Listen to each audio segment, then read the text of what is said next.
Outside the window, New Orleans was waking up, sticky with humidity, pulsing with jazz, forever balancing between a celebration and a funeral march. The city that had taken her in, partly because no one here cared about anything as long as you didn't get involved in other people's business. The city where she could be herself, almost. Chante opened her closet and chose a white short-sleeved blouse and a narrow black knee-length skirt. The uniform of the manager of the Royal Quarter, a small hotel just 2 blocks from her apartment. The job that paid the rent, the medicine, and sometimes the evenings with Leon. Leon, the name that made her heart beat faster and gave her butterflies in her stomach. The name she was afraid to say in public. New Orleans police officer Leon Freeman, 38 years old, married with an impeccable reputation. Her secret, her pain, her happiness. Her phone buzzed with a message. 7 tonight. Our place? Chante smiled at the screen, her fingers fluttered across the keyboard. I'll be there. I miss you.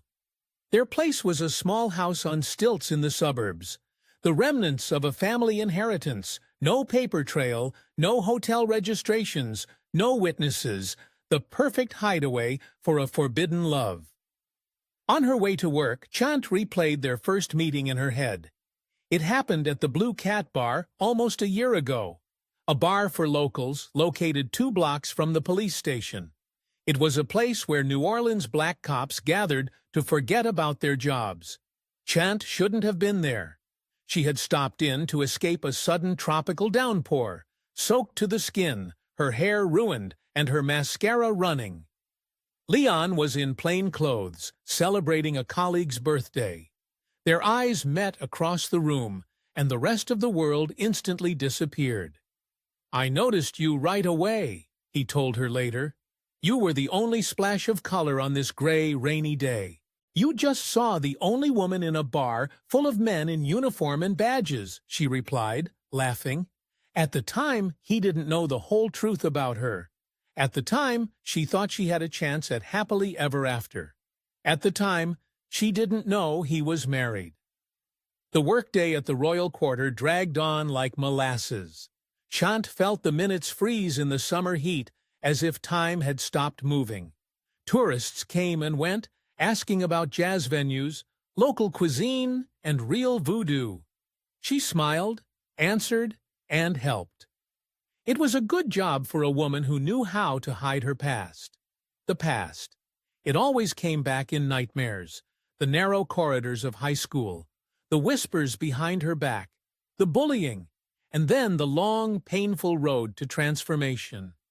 20 years ago, when she was still Sean Williams, a skinny little boy from a foster family, the world seemed like a completely different place.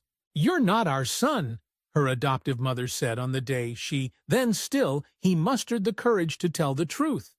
We don't have a daughter, her adoptive father added. Chante often thought about her biological parents. Who were they?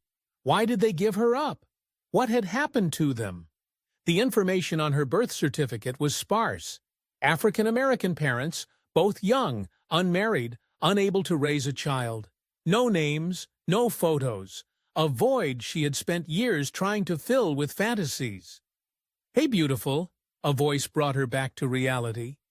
Leon stood behind the reception desk in plain clothes, tall, broad-shouldered, with a crew cut, and a smile that always made Chante's knees weak.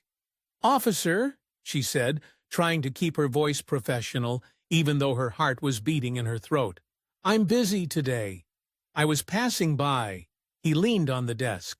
I thought you might want to have lunch. His eyes said otherwise. They sought confirmation of their evening rendezvous, wanting to steal a moment of intimacy in the middle of the workday. I can't today, Chante smiled, putting a promise in her smile. Maybe tomorrow?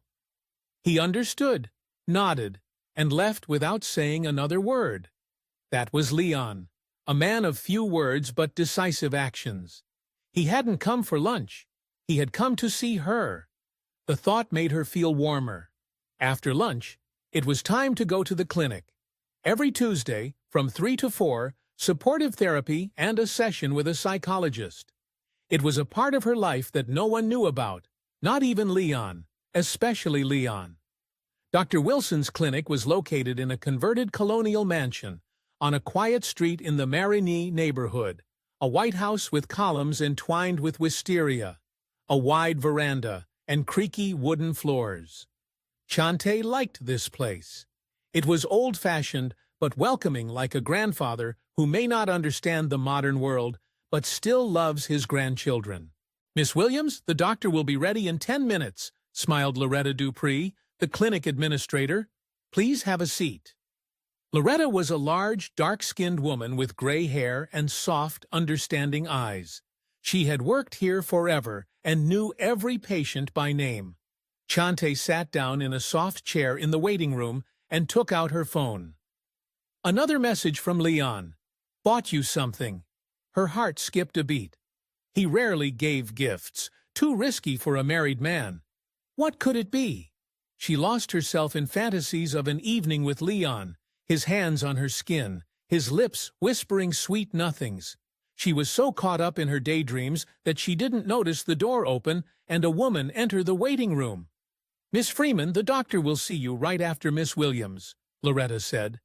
Freeman, the surname, snapped Chante out of her reverie. Coincidence? No, it couldn't be. She slowly raised her eyes.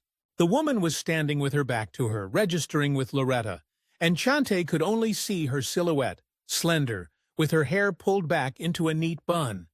Something about her posture seemed strangely familiar. "Thank you, Loretta," the woman replied, and even the tone of her voice made Chante shudder. The woman turned, and the world around Chante froze. She was looking at her own face, the same cheekbones, the same slanted eyes, the same full lips. Even the small mole under her right eye was an exact replica. The only difference was her hairstyle and clothing. The woman was dressed more conservatively in a cream-colored business suit, her hair pulled back into a tight bun. The woman noticed her too. She noticed and froze, slowly turning pale beneath her dark skin. "Are you all right, Miss Freeman?" Loretta asked, noticing her reaction. "Yes, I'm—" The woman couldn't take her eyes off Chante. "I thought—" At that moment, the office door opened, and Dr. Wilson looked into the reception area. "Miss Williams, please come in." Chante stood up unsteadily. As she passed the woman, she felt their eyes meet again, like two mirrors reflecting each other endlessly. Who was she? Why did she look exactly like her? And why was her last name Freeman? Questions swirled in Chante's head as she mechanically followed Dr. Wilson into his office. "How are you feeling today, Miss Williams?" asked the doctor, sitting down in his chair. Chante looked at him, unable to find the words. How could she explain that she had just seen her own reflection in a stranger?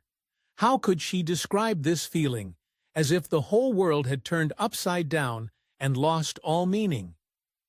"Dr. Wilson," she finally said. The woman in the reception room. "Miss Freeman?"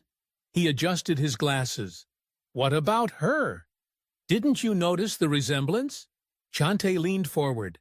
"We look exactly alike." Dr. Wilson frowned. Then his face cleared. "You know, I hadn't noticed before, but now that you mention it, there is a certain resemblance." Some resemblance? That was the understatement of the century. They weren't just similar. They were identical, like two peas in a pod. "Doctor, it's more than a resemblance." Chante felt her heart pounding. "It's like looking in a mirror." "Miss Williams," Dr. Wilson said gently, "perhaps you should talk to Miss Freeman directly after your session, of course." Freeman, that name again. Something inside Chante tightened with an inexplicable sense of foreboding. "Have you known her long?" she asked, trying to sound casual. "Miss Freeman?" The doctor opened his notebook. "About a year. She came around the same time you did, and, if I'm not mistaken, also for supportive therapy. Also." The word echoed in Chante's head. Also. So this woman, her doppelganger, was also transgender? The coincidence seemed impossible, unreal. The entire session passed in a fog. Chante answered the doctor's questions automatically, not paying attention, thinking only about the woman in the waiting room. Who was she? Why were they so alike? And why did she have the surname Freeman? When the session ended, Chante went out to the waiting room, hoping to see the mysterious Miss Freeman again. But the waiting room was empty. "Has she left already?" Chante asked Loretta. "Miss Freeman?" Loretta looked up from her computer. "Yes," she called her husband, and he said he would pick her up. Dr. Wilson agreed to reschedule the session for tomorrow. "Husband," the word made Chante tense. "I know it's none of my business, but did she say if she'd be back any time soon?" Loretta frowned slightly, but then smiled understandingly. "She's scheduled for tomorrow at 2 o'clock. She leaned closer and lowered her voice. "I noticed how much you look alike. It's amazing. Are you related?" "No," Chante shook her head. "At least, I don't think so." Stepping out of the clinic onto the hot street, Chante felt a wave of strange, conflicting emotions wash over her. It was a mixture of anxiety, curiosity, and an almost mystical feeling, as if she had peered beyond the edge of reality and seen something she shouldn't have. One thought ran through her mind. She had to see that woman again. She had to talk to her, find out who she was. But first, she had to see Leon, today at 7 o'clock, and that date suddenly took on a whole new meaning. The house on stilts creaked inside like a living creature. The evening breeze from Lake Pontchartrain blew under the floorboards, penetrated through the cracks in the walls, and stirred the curtains on the windows. Chante loved these sounds. They reminded her of the ghosts of the past wandering the corridors of New Orleans. Leon lay next to her, his dark skin glistening with sweat in the dim light of the nightlight, his muscular arm wrapped around her waist, possessively, confidently. They had just made love, and Chante's body still responded to his every touch. "What are you thinking about, Leon asked, propping himself up on his elbow. "About us," Chante replied, not looking at him. "About what's going to happen next." Leon sighed. This conversation always ended the same way, with vague promises and evasive answers. "Baby, you know I can't just walk away from her." "I know," Chante sat up in bed, pulling the sheet over her chest. "But sometimes I get tired of waiting, tired of being a secret." "You're not a secret," he touched her cheek. "You're the best thing that's happened to me in years." Chante wanted to believe him. She wanted to believe him desperately. But part of her, the rational, skeptical part that had helped her survive all these years, whispered, "He'll never leave his wife. You're just a fling. I brought you something." Leon got out of bed and walked over to his jacket, hanging on a chair. His naked body in the moonlight resembled the sculptures of Greek gods Chante had seen in a museum. He returned with a small, velvet box. "What is it?" Chante asked, feeling her heart beat faster. "Open it." Inside was a silver ring with a small sapphire, exactly the same shade as the estradiol pills she took every morning. Symbolic. "It's not what you think," Leon said quickly, noticing the look on her face. "But it's a promise that one day, when I can figure everything out, we'll be together." Chante put on the ring. It fit perfectly. Like everything else about Leon, it was perfect and unbearably complicated at the same time. "Thank you," she whispered, feeling tears welling up in her eyes. "It's beautiful." Leon kissed her, gently, slowly, as if sealing his promise. "I have to go," he said, after a few minutes, pulling away. Night shift. Always the same, always leaving, always going to her, the woman whose first name Chante didn't even know, but whose last name she had accidentally discovered today at the clinic. Freeman, like Leon, and her face, which was a mirror image of Chante's. "Leon," she began, not sure if she should say anything, but feeling that she had to. "I saw a woman at the clinic today. She looked like me, very much like me." Leon froze, pulling on his shirt. For a moment, Chante thought he tensed, but his voice sounded even. What do you mean, like you? Like a twin, Chante replied, watching his reaction closely. An identical copy, and her last name, Chante baby. Leon leaned down and kissed her forehead. I really don't have time right now. Tell me next time, okay?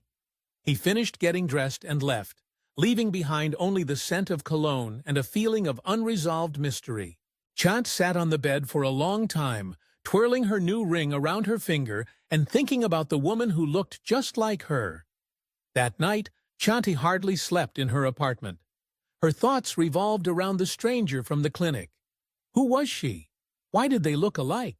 And what did the coincidence of their last names mean? Chante's intuition told her that there was some kind of mystery connected with her origins. In the morning, she decided to return to the clinic. Not because it was a reception day, she was going there specifically to talk to Ms. Freeman. She's scheduled for 2 o'clock, Chante remembered Loretta saying. Chante took the day off work, lying about a sudden migraine. The hotel administrator believed her. Chante rarely asked for time off and had always been a reliable employee. At 1:45, Chante was already sitting in Dr. Wilson's reception room, leafing through a magazine she couldn't read because she was so nervous. Loretta glanced at her in surprise, but said nothing. Chante tried to appear relaxed, although inside she was trembling with tension. Finally, the door opened and she walked in. Yesterday's stranger.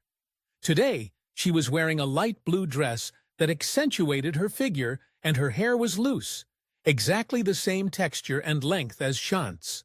Chante stood up.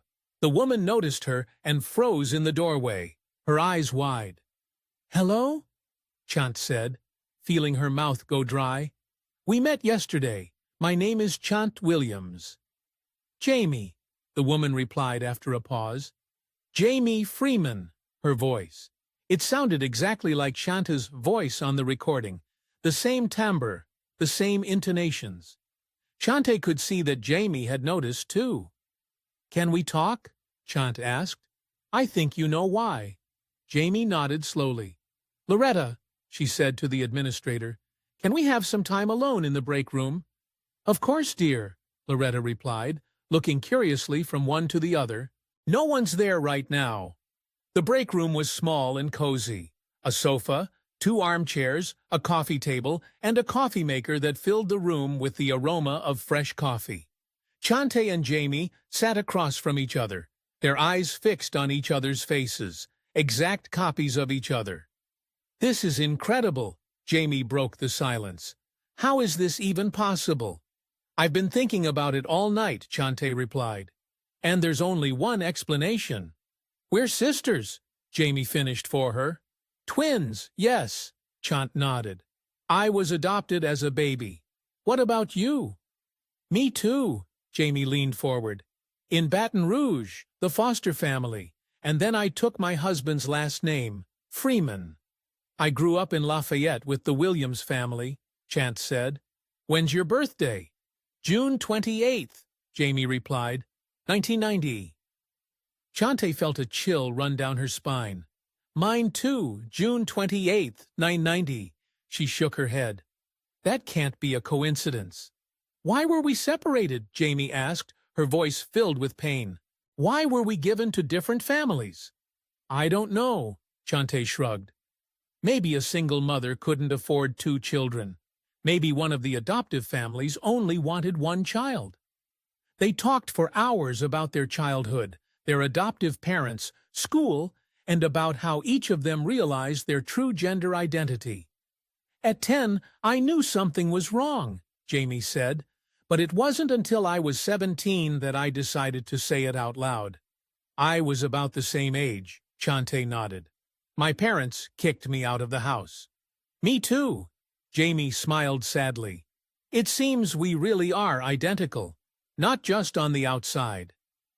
They avoided talking about their personal lives, as if instinctively sensing that the subject could be dangerous. Chante didn't mention Leon, and Jamie didn't talk about her husband. Instead, they shared memories from their past, discovering surprising coincidences. "I've always had this strange habit," Jamie said, rubbing her eyebrow with her index finger, "when I'm nervous." Chante laughed and made the exact same gesture. I do that too. And everyone always notices it. And this mole, Jamie pointed to a small spot under her right eye. I tried to cover it up when I was a teenager. I hated it. Me too, Chante exclaimed. My God, this is so strange. It's like talking to myself. Time flew by. It was already dusk outside when Loretta peeked into the room to say that the clinic was closing soon. We have to check it out, Jamie said as they stepped outside. Take a DNA test, just to be sure. 2, I agree, Chante nodded. I can order a kit online. It'll arrive in a couple of days. Jamie took out her phone. Let's exchange numbers. And maybe you'd like to meet up on Friday? I'll be at the clinic for a scheduled consultation at noon. I'll be there, Chante promised. They stood facing each other, not knowing how to say goodbye. Then, acting on impulse, Chante took a step forward and hugged Jamie.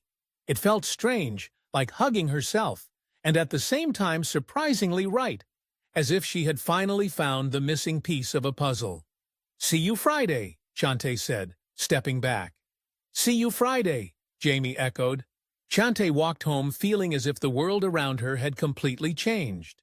She had a sister, a twin, someone who might understand her better than anyone else in the world, simply because they were genetically identical. The thought overwhelmed her and comforted her, but at the same time it frightened her.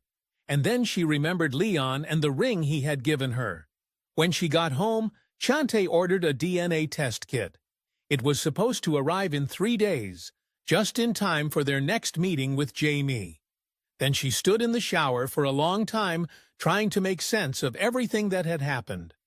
Leon called that evening. Hi, baby. His voice sounded tense. I won't be able to meet you tomorrow. Something came up at work. Is everything okay? Chante asked, sensing something was wrong. You sound different. Just tired, he replied. Listen, you mentioned a woman at the clinic yesterday. She looked like you. Did you find out who she was? Chante froze, holding the phone to her ear.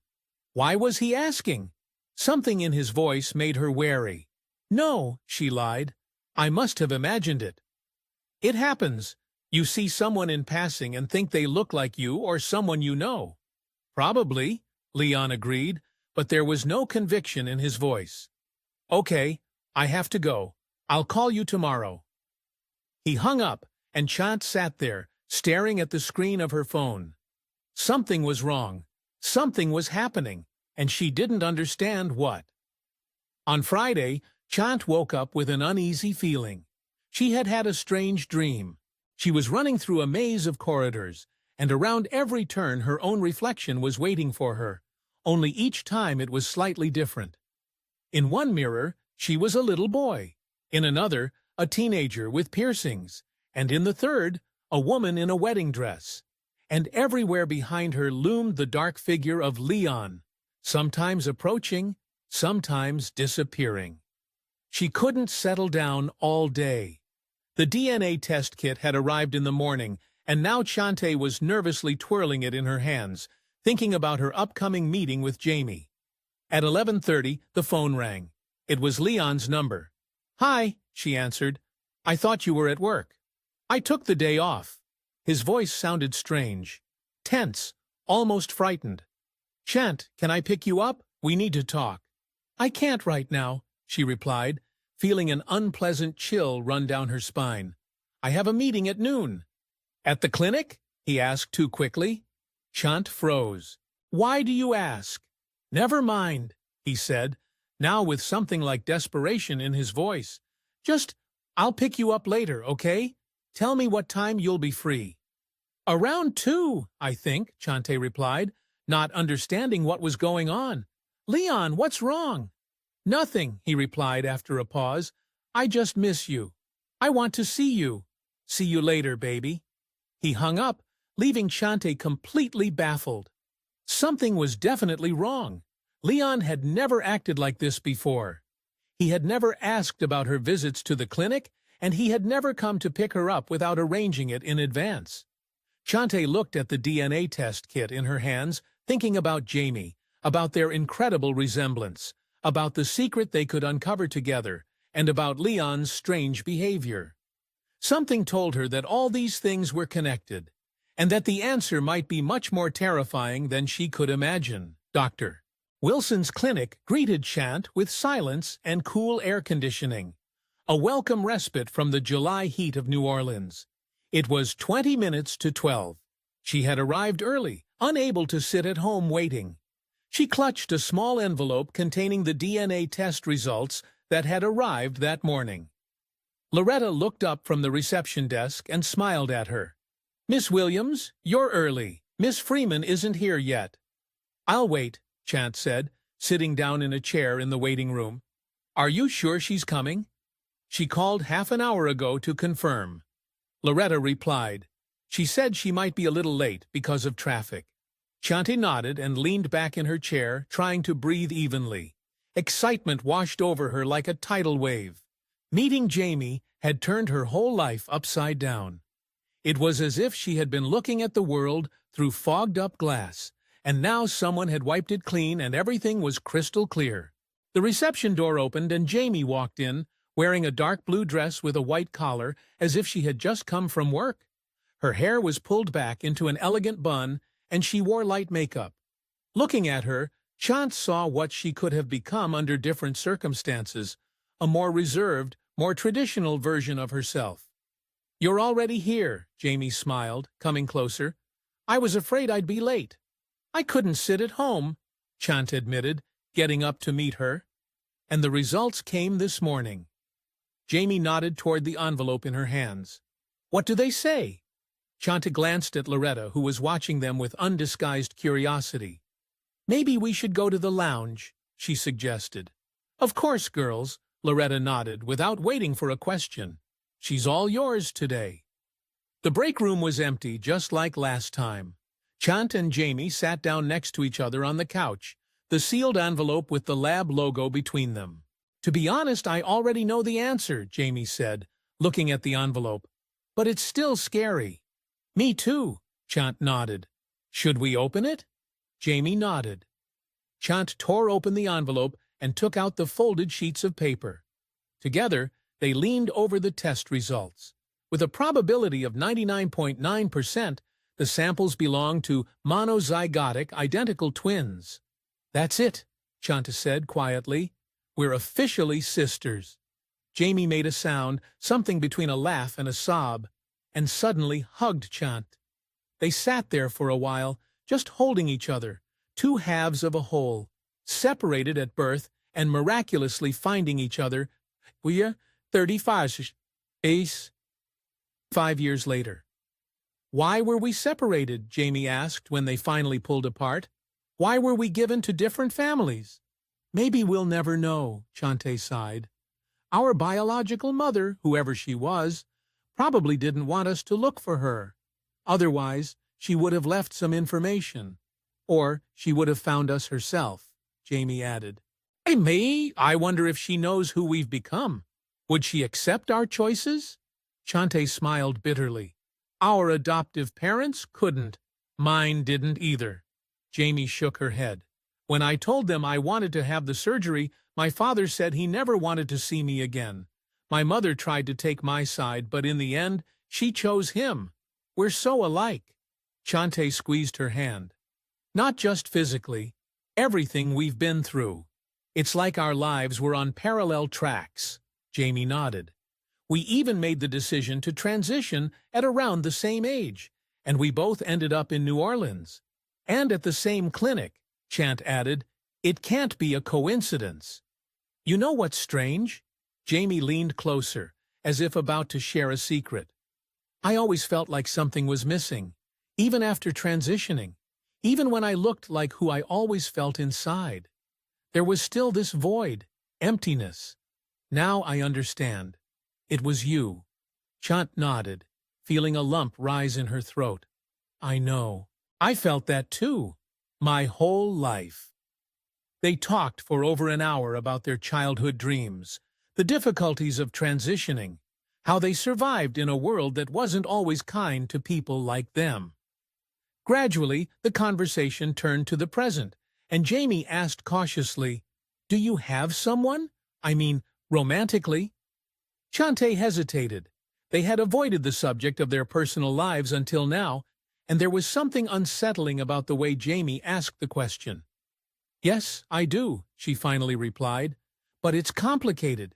He has commitments." "Married?" Jamie asked bluntly. Chante nodded. "What about you?"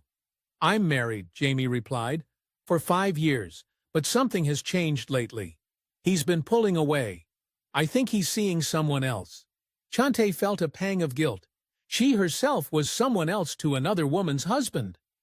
"Have you tried talking to him?" "Many times," Jamie smiled bitterly. "He denies everything. He says it's work, that the department is swamped, that he's been assigned extra shifts." "The department?" Chante felt a chill run down her spine. "Is he a cop?" "Yes," Jamie nodded. "Officer Leon Freeman. Maybe you've heard of him? He works at the 6th Precinct." The world around Chante began to spin. Leon, her Leon, and Jamie, Leon's wife, the woman who had kept him from being with her, the woman whose name he had never uttered, her sister, her identical twin. "Chante, are you okay?" Jamie's voice sounded distant. "You look pale." Chante couldn't find the words. What should she say? How could she explain? At that moment, the door to the break room swung open and Leon appeared in the doorway. His gaze swept over the women sitting nearby, and his face showed confusion, followed by shock. "Leon?" Jamie stood up from the couch. "What are you doing here?" He looked from her to Chante and back, clearly trying to make sense of what he was seeing. "I came for Chante." We agreed to meet. There was a silence, thick and sticky, like a swamp. Jamie slowly turned to Chante, her eyes widening with understanding. "Chante?" Her voice was barely audible. "Is he the one?" Chante couldn't speak. She couldn't even nod, but her silence spoke louder than any words. "Do you two know each other?" Leon took a step into the room, his gaze darting between the two identical women. "What's going on here?" "We're sisters, Leon," Jamie said quietly, picking up the test results. "Twins separated at birth, and apparently we fell in love with the same man." "Sisters?" Leon shook his head as if trying to clear his thoughts. "Twins? But that's impossible." "Here's the proof." Jamie handed him the test results. "We did a DNA test. Identical twins." Leon took the sheets and began to read. His face changed with every second. Disbelief, surprise, shock. Suddenly he froze, staring at one particular line in the report. "What is this?" His voice became hoarse. "It says here. It says biological sex, male, for both samples." Chante and Jamie exchanged glances. Sure enough, a complete genetic report always included chromosome markers that determined biological sex. "Is this a mistake?" Leon looked up, his eyes reflecting his confusion. "Is this some kind of lab error?"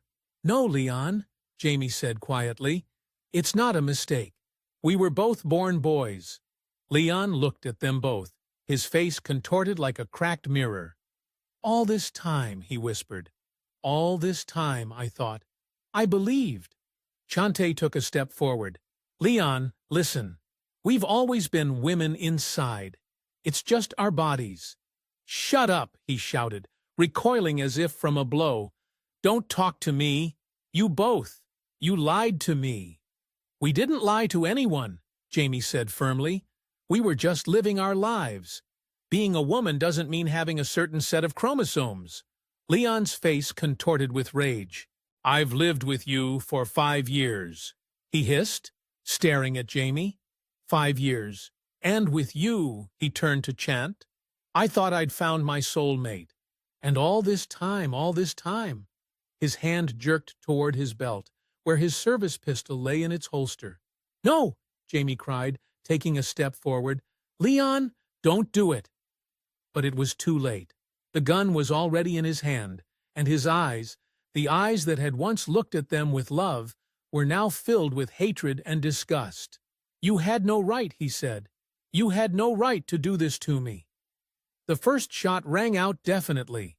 The bullet entered Jamie's chest, throwing her back onto the sofa. Chante rushed to her sister, but the second shot stopped her. The blow to her stomach was unexpectedly dull, almost painless. Only a burning heat and a strange weakness spread through her body. Chante fell to her knees. Blood seeped through her fingers as she pressed them against the wound. Jamie lay on the sofa, her chest rising and falling rapidly, her eyes wide open but already losing focus. Leon stood over them, the gun in his hand still pointed at them.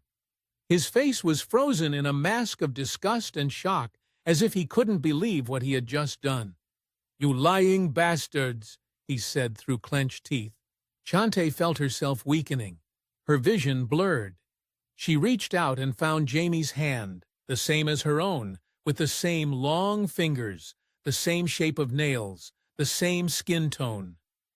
In that moment, all other differences became meaningless. There was a noise outside the door, shouting, footsteps. Loretta's voice shrill and frightened. "There's been a shooting in the recreation room. Call the police!" Leon jerked as if he had been struck. He looked at the gun in his hand, then back at the women on the floor. Something flashed in his eyes. Not remorse, but realization. "You had no right," he said quietly. "You had no right to do this to me." He turned and rushed for the door. A second later, his footsteps echoed down the hallway. Chante felt a chill rise from her feet to her chest. A strange numbness spread through her body. She turned her head and saw Jamie's eyes, exactly like her own. There was no fear in them, only something like weary acceptance. Sounds came through as if through cotton wool. Screams in the hallway, approaching sirens. Footsteps. Everything faded. Jamie's hand in hers grew cold. The last things Chante saw before closing her eyes were the blood-spattered test results. "Hello, sister," she thought. "Goodbye, sister."